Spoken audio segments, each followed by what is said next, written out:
Jonah, kapalit ni Katrina Velarde sa 98 Degrees concert. Netizens, bakit masaya sa kanyang participation?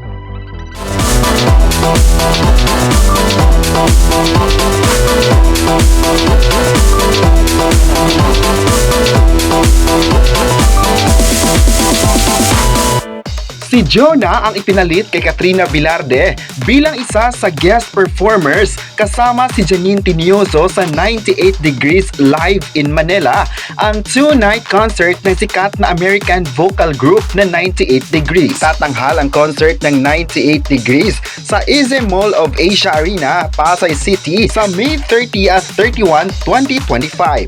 Ang 98 Degrees ay binubuo ni na Jeff Timmons, Justin Jeffrey at ang magkapatid na sina Neck at Drew Lachi. Unang inahayag ni Katrina Velarde sa official Facebook page nito noong May 24 na bukod sa hindi na matutuloy ang pagtatanghal niya sa Viva Coffee sa June 7, hindi na rin siya makakanta sa concert ng 98 Degrees.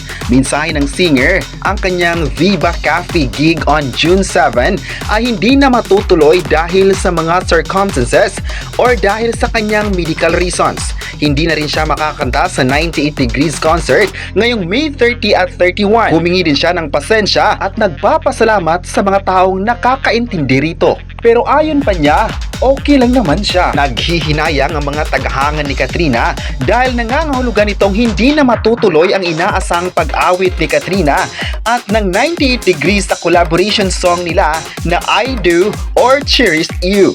Naglabas din ng official na pahayag ang VVA Live at Viva Records, producers ng 98 Degrees Live in Manila, tungkol sa desisyong ipalit si Jonah kay Katrina.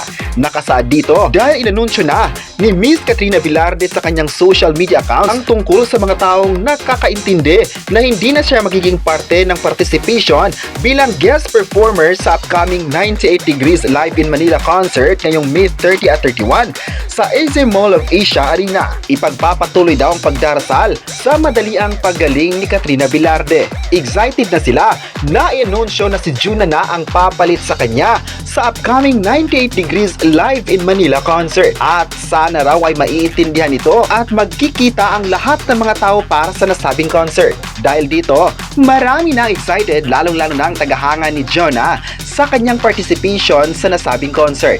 Ayon pa nila, isang magaling na performer si Jonah, bagay na excited na silang mapapanood ito sa concert.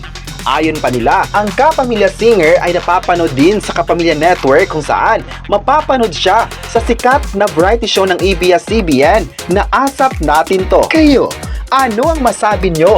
Na-excited na mga netizens sa kanyang pagtatanghal sa upcoming 98 Degrees Live in Manila? I-komenta kung proud din ba kayo kay Jonah at huwag kalimutang i-subscribe ang ating YouTube channel.